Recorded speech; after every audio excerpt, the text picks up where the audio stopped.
बिस्मिल्लाहिर्रहमानिर्रहीम। अस्सलाम वालेकुम। आज हम डिस्कस करेंगे गाउट। गाउट क्या है, इसकी क्या वजूहात होती हैं, इसके साइन एंड सिम्टम क्या हैं, इसकी डायग्नोसिस क्या है और एंड में देखेंगे कि इसका होम्योपैथिक ट्रीटमेंट क्या है। गाउट जो है ये एक जॉइंट की जो है ना इन्फ्लेमेशन होती है। जॉइंट की इन्फ्लेमेशन कई एक वजूहात की बिना पर हो सकती है, लेकिन अगर जॉइंट की इन्फ्लेमेशन जो है ना यूरिक एसिड की वजह से हो, यूरेट क्रिस्टल जो है वो जॉइंट में डिपॉजिट होना शुरू हो जाए, तो उस इन्फ्लेमेशन को हम कहते हैं गाउट। पड़ता है जिस्म के अंदर, इसका जिक्र हम पिछली वीडियो में कर चुके हैं। यूरिक एसिड क्या है, ये जिस्म में क्यों बढ़ता है, इसका तदारक कैसे किया जाता है, इसका होम्योपैथिक ट्रीटमेंट क्या है, ये हम सारा कुछ पिछली वीडियो में देख चुके हैं।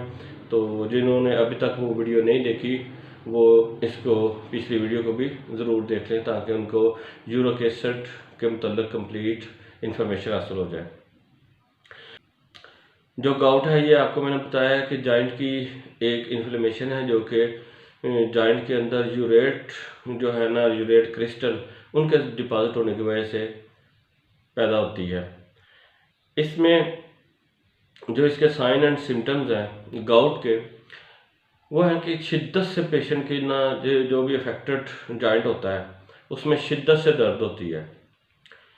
जब भी इन्फ्लेमेशन होगी तो जो अफेक्टेड एरिया होता है, जो अफेक्टेड पार्ट होता है, उसमें दर्द होगी, और गाउट में ये दर्द बहुत ही सीवियर किस्म की होती है।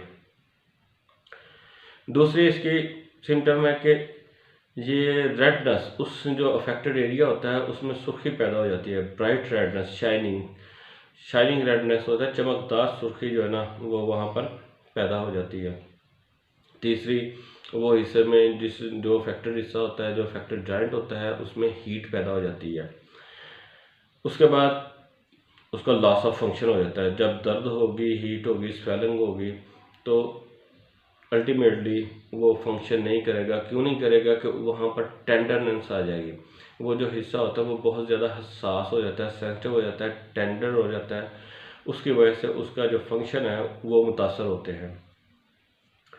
तो गाउट के जो साइन एंड सिम्टम क्या है कि इसमें स्वेलिंग, पेन होती है, स्वेलिंग होती है, हीट होती है, रेडनेस आ जाती है, और वो हिस्सा जो है ना वो काम नहीं करता, या उसको काम करने में दुश्वारी होती है, तकलीफ़ होती है।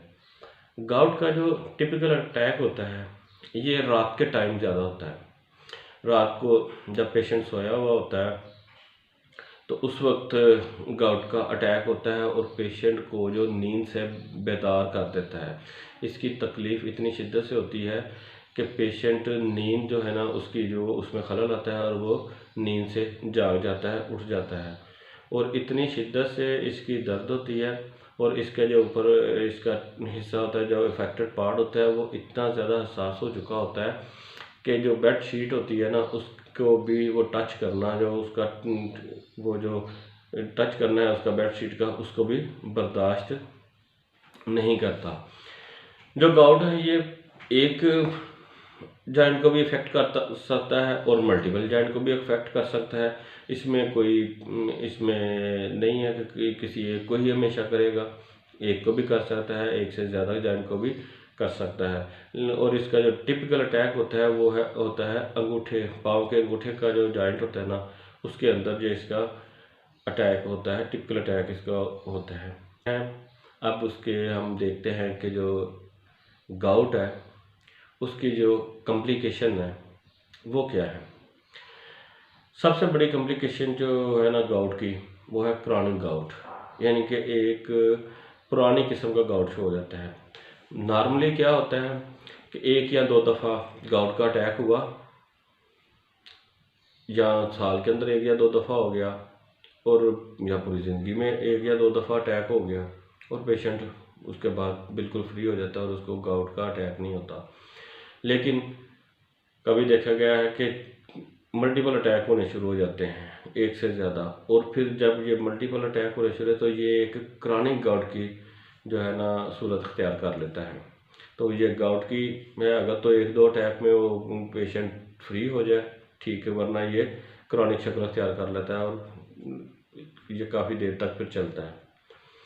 उसके बाद है इसकी दूसरी जो कॉम्प्लिकेशन होती है वो है हाइपरटेंशन, हाई ब्लड प्रेशर। ये भी गाउट की एक दूसरी किस्म है, दूसरी कॉम्प्लिकेशन है, सॉरी, गाउट की दूसरी कॉम्प्लिकेशन है। तीसरी कॉम्प्लिकेशन जो गाउट की है वो है किडनी डिजीज़। बाज़ kidney disease, chronic kidney disease जो होती है ना, वो गाउट की वजह से पैदा हो सकती हैं, जिसमें रीनल फेलियर आ जाता है, जिसमें किडनी स्टोन आ जाती हैं। तो ये भी जो है ना गाउट की एक कॉम्प्लिकेशन होती है। अगली कॉम्प्लिकेशन जो गाउट की है वो है मायोकार्डियल इन्फेक्शन, जिसे उर्फ़े आम में हार्ट अटैक कहते हैं। तो हार्ट अटैक का भी जो है ना गाउट सबब बन सकता है। इसके अलावा हार्ट अटैक के अलावा दिल की दूसरी बीमारी होती है जिसे हम कंजस्टिव हार्ट डिजीज़ कहते हैं, तो वो भी गाउट की वजह से हो सकती हैं। बाज़ का तो ऐसा होता है कि लोगों के अंदर जो है ना वो हाइपर यूरिसीमिया तो होता है, यूरिक एसिड जो होता है वो उसमें ज़्यादा होता है, लेकिन उनको सिम्टम्स कोई नहीं आ रहे होते। जो यूरिक एसिड होता है वो बॉडी के अंदर उसकी जो मिकदार होती है वो 2.5 से लेकर 7.0 मिलीग्राम पर डेसीलीटर तक होती है मर्दों में, और औरतों में ये 2.5 से लेकर 6.0 है। बाज़ का देखा गया है कि ये हाई वैल्यू में भी हो जाते हैं, इवन देन के हाई वैल्यू से ऊपर भी होते हैं, लेकिन सिम्टम्स पैदा नहीं करता। जो है यूरिक एसिड पेशेंट को सिम्टम नहीं पैदा, तो उसे हम कहते हैं एसिम्टोमेटिक हाइपरयूरिसीमिया। तो सबसे पहले हम ये जिक्र कर लेते हैं कि जो एसिम्टोमेटिक हाइपरयूरिसीमिया है, इसके लिए होम्योपैथिक में 2 मेडिसिन हैं, uric Ertiga urens, mother tincture और थलास्पी बरसा। ये 2 मेडिसिन हैं जो कि एसिम्टोमेटिक हाइपरयूरिसीमिया में में जो है इस्तेमाल की जाती हैं। इन दोनों में बगैर किसी दूसरी सिम्टम के पेशेंट में गाउट की पेन वगैरह वगैरह कुछ उस अगर ना भी हो तो आप ये सिर्फ अगर लेबॉर्ट्री टेस्ट में आ गया, कहीं रूटीन टेस्ट करवाया या कहीं किसी की और वजह से कोई टेस्ट करवाया और उधर पता चल गया, किसी और बीमारी को डायग्नोस करने की वजह से टेस्ट कराए तो उधर पता चल गया कि जो है ना यूरिक एसिड भी ज़्यादा है, लेकिन उसकी सिम्टम कोई भी नहीं पेशेंट महसूस कर रहा था, तो उसमें आप ये अर्टिका यूरिनस और थलास्पी बरसा जो है ना, ये दोनों मदर टेंचर में अलग-अलग इस्तेमाल कर सकते हैं। अर्टिका यूरिनस अकेला या थलास्पी बरसा अकेला मदर टेंचर में इस्तेमाल किया जा सकता है। अब यह है कि गाउट किन लोगों को होता है, कौन है जो इससे मुतासर। मर्दों में औरतों की निस्बत ज़्यादा होता है, और औरतों में ऐसी औरतें जो मेनोपॉज़ल स्टेज में होती हैं। इसके अलावा ओबेसिटी, मोटापा, ये यूरिक एसिड जो है ना गाउट के सबब बन सकता है, मोटापा। उसके बाद हाइपरटेंशन, ये भी एक सबब बन सकती है। तीसरा है हाइपरलिपिडीमिया। हाइपरलिपिडीमिया में भी जिस समय जब बॉडी का कोलेस्ट्रॉल लेवल वगैरह लिपिड प्रोफाइल जब हाई हो जाती है नॉर्मल रेंज से, तो भी गाउट का जो है ना ख़तरा बढ़ जाता है। डायबिटीज़, जो डायबिटिक पेशेंट होते हैं उनके अंदर गाउट का जो है ना ख़तरा वो ज़्यादा होता है। इसके अलावा फैमिली के अंदर भी गाउट चलता आ रहा होता है। आगे आ जाती है गाउट की डायग्नोसिस। गाउट को डायग्नोस किस तरह किया जाता है, इसके लिए मुख्तलिफ टेस्ट होते हैं। जो सबसे पहले टेस्ट होता है वो होता है blood serum uric acid. Blood के सीरम से जो यूरिक एसिड की मिकदार चेक की जाती है लेबॉर्ट्री के अंदर। अगर यूरिक एसिड ज़्यादा हो और गाउट का भी साथ अटैक हुआ हो तो ये कंफर्म कर देता है कि हाँ जी ये अटैक जो जॉइंट की इन्फ्लेमेशन हुई है ये यूरिक एसिड की वजह से हुई है और ये गाउट ही है। दूसरा जो इसका टेस्ट है वो होता है फ्लूइड जो होता है जॉइंट के अंदर साइनोवियल फ्लूइड होता है, उसको एस्पायरेट किया जाता है और लेबॉरेटरी में चेक किया जाता है कि उसके अंदर जो है ना यूरेट के क्रिस्टल डिपॉजिट हैं या नहीं। बाज़ औक़ात तो जो है ना जो जॉइंट की इन्फ्लेमेशन है वो बैक्टीरियल इन्फेक्शन की वजह से भी हो जाती है। तो इस चीज़ को रोल आउट करने के लिए कि ये यूरिक एसिड की वजह से जो इन्फ्लेमेशन हुई है या बैक्टीरियल इन्फेक्शन की वजह से हुई है, तो लेबॉरेटरी का वो फ्लूइड जो होता है उसके अंदर जो जॉइंट से वो फ्लूइड निकाला जाता है, उसको लेबॉरेटरी में चेक करके तो पता किया जाता है कि ये क्या है। इसके अलावा सीटी स्कैन, एक्सरे ये भी होते हैं। इसमें क्या देखा जाता है कि क्या कोई इंजरी वगैरह तो नहीं हुई थी। अगर कोई इंजरी की वजह से या बोन की किसी और डिजीज़ की वजह से, कार्टिलेजिस की डिजीज़ की वजह से तो नहीं जॉइंट की इन्फ्लेमेशन हो गई, तो बेसिकली तो इसका जो टेस्ट है वो है यूरिक एसिड की जो है ना उसकी मिकदार का खून में बढ़ जाना। तो बाकी टेस्ट जो है इसलिए कराए जाते हैं कि ताकि कंफर्म किया जाए कि वाकई ये यूरिक एसिड ही है ना जिसकी वजह से ये सारा कुछ हुआ है, जो बाकी जो बैक्टीरियल इन्फेक्शन या कोई चोट की वजह से तो नहीं जो जॉइंट की इन्फ्लेमेशन हो गई। तो ये इसकी डायग्नोसिस थी। यहाँ तक हमने देखा कि गाउट क्या है, गाउट की जो साइन एंड सिम्टम क्या होती है, गाउट क्यों होता है, उसके बाद उसकी जो किन लोगों में ये ज़्यादा होता है और ये किस तरह कम किया जा सकता है, इसके जो अमकानात है उनको कम करने के लिए क्या किया जा सकता है। तो इसके लिए जो है ना वो यूरिक एसिड की मकदार को जो नॉर्मल से कम रहना चाहिए, नॉर्मल रेंजों के अंदर रहना चाहिए। जो हाई नॉर्मल वैल्यू होती है उससे हाई नॉर्मल वैल्यू से भी कम रहना चाहिए। तो उसके लिए क्या करना चाहिए, उसके लिए मैंने पिछली वीडियो जो बनाई थी जिसमें यूरिक एसिड की, उसमें कंप्लीट डिटेल से मैंने बताया है कि किस तरह जो ग़िज़ाएँ जो इस्तेमाल कौन कौन सी हैं जिनसे यूरिक एसिड की मकदार ज़्यादा हो जाती है और हम किस तरह यूरिक एसिड की मकदार को अपने जिस्म में कम कर सकते हैं। तो इसके लिए आप मेरी वो वीडियो देखिएगा, इससे पिछले वाली। अब आ जाते हैं गाउट के ट्रीटमेंट की तरफ। गाउट के ट्रीटमेंट में सबसे पहली जो मेडिसिन है वो है एकोनाइट। एकोनाइट कब इस्तेमाल होती है, जब पेशेंट को गाउट के जो फ्लेयर है, गाउट फ्लेयर हम इसको कहते हैं, जब उसका अटैक हमला होता है। तो जब गाउट फ्लेयर के साथ, गाउट के अटैक के साथ जब आप बुखार भी हो तो एकोनाइट मेडिसिन इस्तेमाल की जाती है। इसके साथ साथ बेलाडोना मेडिसिन है एक, वो भी सेम इसी सिम्टम पर कि जब गाउट का अटैक हो, सडन अटैक होता हो और उसके साथ बुखार भी हो। लेकिन इन दोनों में डिफरेंस क्या है, इसमें जो मेन डिफरेंस होता है वो होता है एकोनाइट में मौत का खौफ। यानी कि पेशेंट जो है, अगर वो एकोनाइट का पेशेंट है तो उसको अपनी ये तकलीफ़ जो होता है गाउट वो इतनी शिद्दत से महसूस होती है, वो इसको अब इतनी शिद्दत से महसूस करता है कि उसके जहन में ये चीज़ आ जाती है कि ये जो बीमारी है मेरी ये जान ले लेगी। मैं अगर ये बीमारी मेरी ठीक नहीं तो मैं अगले घंटे में 2 घंटे में मैं मर सकता हूँ। बाज़ औक़ात वो इतना प्रिसाइज़ हो जाता है कि वो अपने वो डेथ का टाइम भी बता देता है कि जी मैं बस 1 घंटे में गया, आधे घंटे में गया, मुझसे ये बता। ये एकोनाइट की एक सिम्टम है।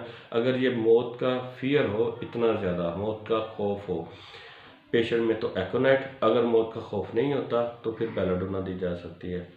इसके अलावा इसके साथ ही मेडिसिन है अर्टिका यूरिनस, जो मैंने आपको पहले भी बताया कि अगर एसिम्प्टोमेटिक हाइपरयूरिसीमिया है किसी किस्म के, तो उसमें भी अर्टिका यूरिनस नीम गर्म पानी में आप 10-10 कतरे 3-4 दफ़ा डेली लेने से वो यूरिक एसिड की मकदार कम हो जाती है।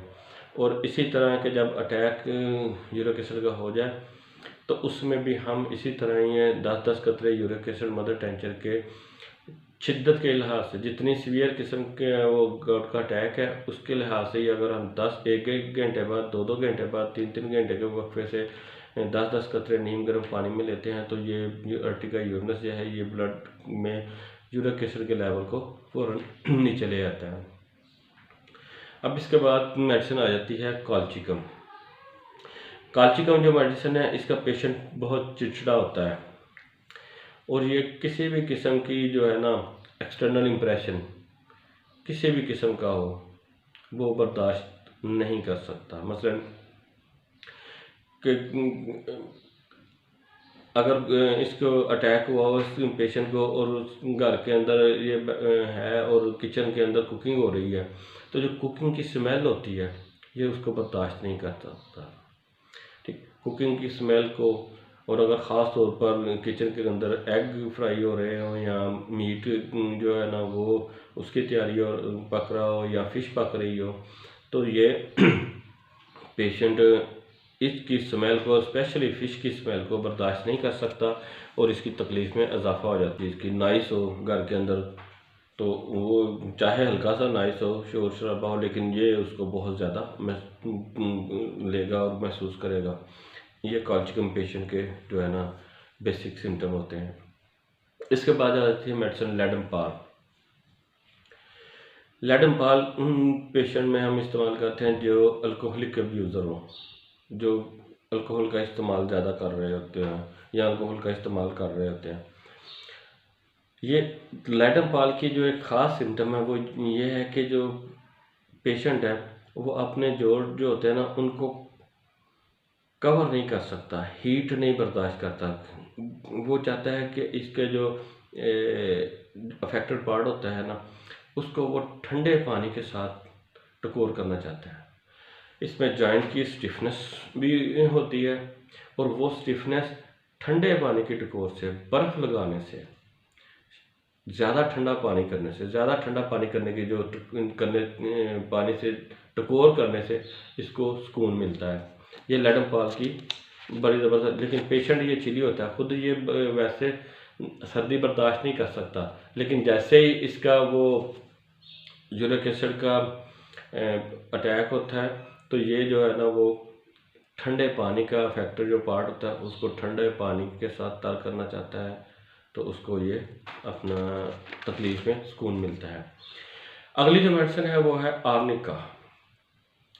आर्निका की दर्दें भी जो होती है ना वो रात को बहुत ज़्यादा शिद्दत से हो जाती हैं, लेकिन जो आर्निका कब प्रेस्क्राइब करनी चाहिए, उसकी जो मेन सिम्टम ये है कि जो आर्निका का पेशेंट होता है वो उसको ज़हनी तौर पर ना वो टच का किसी को भी अपने नज़दीक नहीं आने देता, इर्द गिर्द अपने अपने नज़दीक आने से वो घबराता है। उसको टच का इतना शिद्दत से खौफ होता है कि कहीं गलती से भी ये मुझे टच ना कर दे। इतना ज़्यादा वो हसास होता है कि वो अपने नज़दीक किसी को नहीं आने देता। ये अगर मेंटालिटी है पेशेंट की जिसको गाउट हुआ है और वो किसी को भी अपने करीब नहीं आने देता, रात को उसकी दर्दें ज़्यादा हो जाती हैं, तो ये आर्निका की टिपिकल सिम्टम्स हैं। इसके बाद है यूपाटोरियम पर्फ। यूपाटोरियम पर्फ में भी ये है कि जब गाउट का अटैक होता है तो जो अफेक्टेड पार्ट है उसमें तो जो साइन सिम्टम्स आते ही आते हैं गाउट के, लेकिन पेशेंट ऐसा महसूस करता है कि उसकी पूरे जिस्म की जो हड्डियां हैं ना उनमें ऐसा दर्द हो रहा है कि उनकी हड्डियां टूट जाएंगी। ये स्टेटमेंट पेशेंट की होती है कि मेरे जिस्म में की हड्डियों में इतना दर्द हो रहा है कि मुझे लगता है कि मेरी हड्डियां टूट जाएंगी। अगर ये सिम्टम्स मौजूद हैं गाउट की बाकी सिम्टम्स के साथ तो यूपाटोरियम पर इसकी बेहतरीन मेडिसिन है। अगली मेडिसिन है नक्सोमिका। नक्सोमिका का पेशेंट चिड़चिड़ा होता है। मोस्टली ये जो नक्सोमिका के पेशेंट होते हैं ये ऑफिस वर्कर होते हैं जो कई कई घंटे चेयर पर बैठकर ज़हनी काम करते हैं।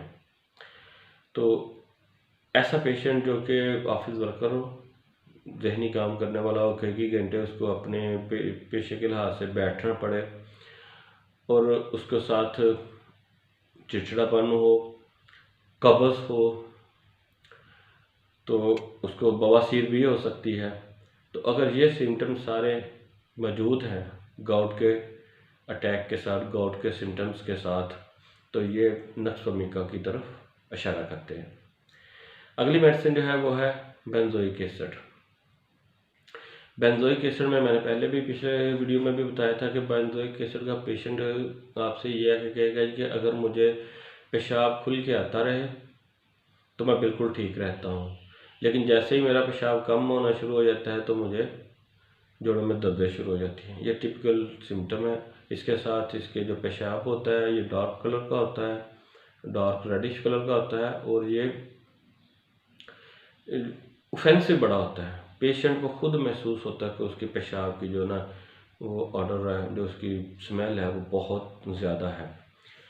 इसके साथ साथ जो एसिड बेंस का पेशेंट होता है ना, उसको दिल की धड़कन जो है ना उसकी, वो अगर पेशाब खुल के आता रहे, यूरिक एसिड उसका पेशाब के ज़रिए निकलता रहे, तो उसके दिल की धड़कन नॉर्मल रहती है। लेकिन जैसे ही उसका पेशाब कम होना शुरू हो जाता है तो उसके दिल की धड़कन जो है ना वो ज़्यादा होनी शुरू हो जाती है। तो ये एक सिम्टम है कि अगर दिल की धड़कन, पेशाब कम होने से दिल की धड़कन बढ़ जाए तो एसिड बेंस जो है ना वो मेडिसिन इस्तेमाल की जाती है, और जैसे ही पेशाब खुल के आना शुरू हो जाता है तो एसिड जो दिल की धड़कन है वो नॉर्मल हो जाती है। ये एसिड बेंस की सिम्टम्स हैं। इसके बाद है चाइना ऑफ। चाइना ऑफ जो है ये अक्यूट अटैक में तो नहीं इस्तेमाल मोस्टली होती, ये सब अक्यूट यानी कि जब कोई सिम्टम कम हो जाए तो, या क्रॉनिक केसेस में जिसमें बार बार गाउट होता है, तो उसमें ये चाइना ऑफ इस्तेमाल की जाती है।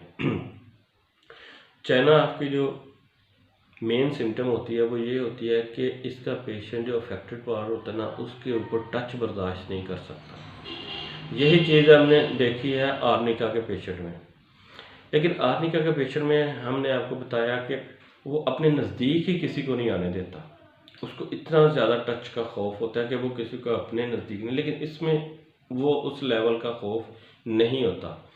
ये जो है ना टच कर सकता है, लेकिन टच करने से एग्रावेट हो जाती हैं। तो ये चाइना ऑफ की जो है ना सिम्टम्स है। उसके बाद है कास्टिकम।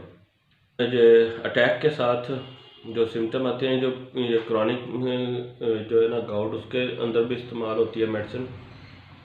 गांठें बन जाती हैं जोड़ों के इर्द गिर्द, गिल्टियाँ बन जाती हैं जो है ना, तो उसकी वजह से क्या होता है कि जॉइंट जो है ना वो डी शेप हो जाता है, जो उसकी नेचुरल शक्ल सूरत होती है ना वो बिगड़ जाती है। मसलन अगर उंगलियों के ऊपर गांठें बन गई तो उंगलियां सीधी नहीं होंगी, वो टेढ़ी ही रहेंगी। इस तरह अगर नी के अंदर है, घुटनों के जॉइंट के अंदर है, तो वो घुटने के टांग हो सकता है कि पेशेंट अपनी टांग बिल्कुल सीधी ना कर सकता हो। अगर इस तरह का, और इसके टेंडन जो होते हैं नी के बैक साइड पर, तो वो जो है ना एक्सटेंड नहीं कर सकता, पेशेंट अपनी पूरी टांग को एक्सपेंड नहीं कर सकता, वो कंट्रैक्ट ही रहते हैं। तो अगर ये सिम्टम्स ना तो हों तो कास्टिकम मेडिसिन है, और कास्टिकम में भी जो है ना वो हीट पहुंचाने से पेशेंट को सुकून मिलता है। इसके बाद यही सिम्टम जो कास्टिकम वाले सिम्टम है, सेम इसी तरह अगर ये सिम्टम मौजूद हो और हरकत करने से तकलीफ़ में इजाफा होता हो तो ग्वाइकम मेडिसिन जो है ना वो इस्तेमाल की जाती है, और ये भी क्रॉनिक गाउट की बहुत ज़बरदस्त जो है ना मेडिसिन है। और अगर कास्टिकम काम नहीं कर रही तो क्योंकि सेम सिम्टम होते हैं तो गाउट का इस्तेमाल बाद में उसका गाउट में ग्वाइकम का इस्तेमाल जो है ना वो किया जा सकता है। अगली जो मेडिसिन है वो है लाइकोपोडियम। लाइकोपोडियम का जैसे आपको पहले भी मैंने पिछली वीडियो में बताया था कि जो लाइकोपोडियम का पेशेंट होता है वो बहुत ज़्यादा ज़हीन होता है, लेकिन जिस्मानी तौर पर वो बहुत ज़्यादा कमज़ोर होता है। एक तो ये इसकी होती है, इसके जॉइंट के अंदर भी वो नोड्स बन जाती है, गांठें सी बन जाती हैं। जब यूरिक एसिड का अटैक होता है, बार बार होता है, तो उसके जॉइंट के अंदर भी वो नोड्स हो जाती हैं, बन जाती हैं। उसके लिए भी ना लाइकोपोडियम इस्तेमाल की जाती है। इसके बाद जो लाइकोपोडियम का पेशेंट है उसमें होता है कि अगर कॉन्स्टिपेशन है और साथ हाइपरयूरिसीमिया है, लिथिक एसिड डिपॉजिट हो जाते हैं, गाउट का अटैक हो जाए, तो उसमें लाइकोपोडियम। नक्सोमिका का पेशेंट भी है जिसमें कॉन्स्टिपेशन होती है, कब्ज़ होती है, लाइकोपोडियम में भी होती है। नक्सोमिका के जो बाकी कॉन्स्टिट्यूशन होता है पेशेंट का, वो आपको मैंने बताया है वो इंटायरली मुख्तलिफ होता है लाइकोपोडियम से। लाइकोपोडियम के मरीज़ का जो फिज़ीक होती है वो पतला लंबा सा होता है और वो ज़हीन बड़ा होता है, लेकिन इसमें जो है ना वो सेडेंट्री हैबिट का होता है, बैठने वाले काम उससे वो ज़्यादा करता है। लेकिन इसमें ज़रूरी नहीं कि लाइकोपोडियम के पेशेंट में ऐसे इसके अंदर एक जो लाइकोपोडियम की और सिम्टम होती है, इसको डायग्नोज करने के लिए, प्रेस्क्राइब करने के लिए, कि इसके पेशेंट को भूख तो लगती है काफ़ी ज़्यादा, लेकिन जैसे ही 1-2 नवाले खाता है तो वो कहता है बस जी अब मैं फुल हो गया, बस इसके बाद मैंने नहीं खाना। तो अगर ये सिम्टम मौजूद है तो ये लाइकोपोडियम की तरफ इशारा करती है। अगली मेडिसिन जो है वो है कलकेरिया कार्बोनिका। कलकेरिया कार्बोनिका जो पेशेंट होता है वो बहुत ज़्यादा मोटा होता है और उसका फेयर कम्प्लेक्शन होता है उसका, ठीक है ना। जब आप कलकेरिया के पेशेंट को देखोगे तो आपको पता चलेगा कि आप ऐसा महसूस करेंगे कि इसके अंदर हड्डी तो है ही नहीं, ये पूरा गोश्त का ही बना हुआ है सारा। तो अगर ये इस तरह का कॉन्स्टिट्यूशन में आप अगर देखते हैं गाउट के अटैक के साथ, गाउट के सिम्टम के साथ, मोटा ताज़ा फेयर कम्प्लेक्शन वाला पेशेंट, तो आप कलकेरिया का प्रेस्क्राइब कर सकते हैं। इसके बाद इसकी एक और है कि ऐसे लोग जो पानी में के अंदर खड़े होकर काम ज़्यादा करते हैं, उनको अगर गाउट का अटैक हो जाए तो कलकेरिया का मेडिसिन उनकी बन सकती है। अगली मेडिसिन जो है वो है लिथियम कार्बोनिकम। लिथियम कार्बोनिकम उस वक्त गाउट में दी जाती है जब उसके साथ हार्ट भी इन्वॉल्व हुआ हो, और जो पेशेंट होता है गाउट का उसको जब लिथियम कार्बोनिकम उस वक्त दी जाती है कि जब वो उसके जो हार्ट के सिम्टम्स होते हैं, जब वो झुकता है तो उसको वो सीने के तकलीफ़ात जो है ना हार्ट की, उसको तकलीफ़ महसूस होती है, एग्रावेट हो जाती है झुकने से। और जब पेशाब करता है तो उसके वही जो सीने के अंदर जो तकलीफ़ात हैं वो कम महसूस होती है, तो ये यहाँ कम हो जाती हैं। तो ये लिथियम कार्बोनिकम की जो इंडिकेशन है ना, ये है जब हार्ट इन्वॉल्व हुआ हो। और इसका लेबॉरेटरी टेस्ट में भी देखा जाता है कि इसके जो हार्ट वाल्स हैं उनके अंदर जो है ना वो लिथिक एसिड जो है ना वो डिपॉजिट हो रहे होते हैं। अगली जो मेडिसिन है वो है पल्साटिला। पल्साटिला में क्या होता है कि जो गाउट का अटैक है वो कभी एक जॉइंट में होता है, कभी दूसरे जॉइंट में, यानी कि एक जोड़ से दूसरे जोड़ में, दूसरे जोड़ से पहले जोड़ में, या वहाँ से निकल के तीसरे जोड़, वो हर पूरी बॉडी में ना घूमता फिर रहा होता है। शिफ्टिंग पेन होती है, एक जगह से दूसरी जगह शिफ्ट हो जाती है, और ये खुली हवा में जाना पसंद करता है इसका पेशेंट भी, और अपने फैक्टर। इसके बाद है आर्सेनिकम एल्बम। आर्सेनिकम एल्बम के अंदर क्या है कि पेशेंट जो है ना उसको अनकवर करने से ना उसकी तकलीफ़ में इजाफा हो जाता है। पल्साटिला में हमने देखा कि पल्साटिला में जब वो अनकवर करता है अपने फैक्टर पार्ट को तो उसकी तकलीफ़ात में कमी आती है, लेकिन आर्सेनिकम एल्बम में जब वो अनकवर करता है तो इजाफा होता है। हालांकि आर्सेनिकम एल्बम की जो दर्दें हैं इसमें वो जलनदार होती है, और ये चाहता है पेशेंट के इन जो जलनदार दर्दें हो रही हैं इसको और गर्मी पहुंचाई जाए और ज़्यादा हीट पहुंचाई जाए, और जितनी ज़्यादा वो हीट पहुंचाता है उससे उसकी तकलीफ़ में अफाका होता है। इसी तरह हमने पीछे पढ़ा था लैडम पाल में, उसमें पेशेंट जब ठंडक पहुंचाता है, ठंडी टकोर करता है, बर्फ़ का इस्तेमाल करता है तो तकलीफ़ें उसकी कम होती है, जबकि आर्सेनिक में उसके बिल्कुल उल्ट होता है। इसके बाद अगली मेडिसिन है रस्टॉक्स। रस्टॉक्स जो मेडिसिन है इसकी भी दर्दें रात को ज़्यादा होती हैं, लेकिन पेशेंट इसमें बहुत ज़्यादा बेचैन होता है। पेशेंट अपने जो है ना इसके अफेक्टेड पार्ट उसको हरकत देना चाहता है, हालांकि हरकत करने से इसकी तकलीफ़ में इजाफा होता है, लेकिन फिर भी ये अपने अफेक्टेड पार्ट को हल्की फुल्की जुम्बश देना चाहता है। एक बिल्कुल अगर वो साकन हो जाए अपने अफेक्टेड पार्ट को रखे तो उसकी तकलीफ़ में इजाफा होना शुरू हो जाता है, इसलिए वो हल्का फुल्का अपने अफेक्टेड पार्ट को या खुद भी एक जगह से दूसरी जगह हरकत कर सकता है। आर्सेनिकम में भी ये बेचैनी पाई जाती है, लेकिन आर्सेनिकम एल्बम में ये बेचैनी एक जहनी कैफियत होती है। रस्टॉक्स में ये बेचैनी एक जिस्मानी कैफियत होती है कि उसका अफेक्टेड पार्ट उसको मजबूर करता है कि उसको हिलाया जाए, एक जगह पर साकत ना रखा जाए। अगली जो है ना मेडिसिन वो उसको आप कह सकते हैं स्पेसिफिक सिम्टम्स कह सकते हैं, स्पेसिफिक मेडिसिन कह सकते हैं, की नोट प्रेस्क्राइबिंग कह सकते हैं। ये सिंगल लाइन सिम्टम में आप मेडिसिन की इसमें सिलेक्शन की जाती है। फ़र्ज़ करें पहली जो है ना कि अगर गाउट माइग्रेट कर गया है जॉइंट से, या गाउट का जो है ना दर्दें बिल्कुल ख़त्म हो गई हैं, लग रहा है कि गाउट ख़त्म हो गया, लेकिन पेशेंट की नज़र कमज़ोर होना शुरू हो जाती है, तो यहाँ पर हम पल्साटिला मेडिसिन जो है ना वो दे सकते हैं पेशेंट को। जब गाउट की सिम्टम्स ज़ाहिरन ख़त्म हो रही हों, लेकिन वो एक्चुअली जॉइंट से जो है ना मेटास्टेसिस कर गई हों आँखों की तरफ, और आँखों की बेनाई जो है ना वो कम होनी शुरू हो जाए, तो ये पल्साटिला की अलामत है। अगला है कि अगर गाउट की सिम्टम्स दमे की सिम्टम के साथ अल्टरनेट कर रही हों, जब दमा है गाउट नहीं है, जब गाउट है दमा नहीं है, तो सल्फ़र मेडिसिन दी जा सकती है। अगली मेडिसिन है कि जब एक कोई पेशेंट है वो किसी वजह से बहुत ज़्यादा कमज़ोर हो गया है, उसमें अगर गाउट का अटैक आ जाता है तो स्टेफिस मेडिसिन होगी। ऐसे पेशेंट जिनको केरे की पुरानी बीमारी है, गले के अंदर बलगम गिरती है उनको, और उनको गाउट का अटैक आ जाता है, तो कालीकार मेडिसिन होगी। और अगर गाउट लेफ़्ट साइड से राइट साइड की तरफ जा रहा हो, पहले फ़र्ज़ करें कि लेफ़्ट साइड का कोई भी जॉइंट, नी जॉइंट है मुतासर हो, उसके बाद उसके कुछ देर बाद वो आपका राइट साइड का जो नी जॉइंट है वो मुतासर होना शुरू हो गया है, तो उसमें काल्शियम मेडिसिन आ जाएगी। उसके बाद ये है कि अगर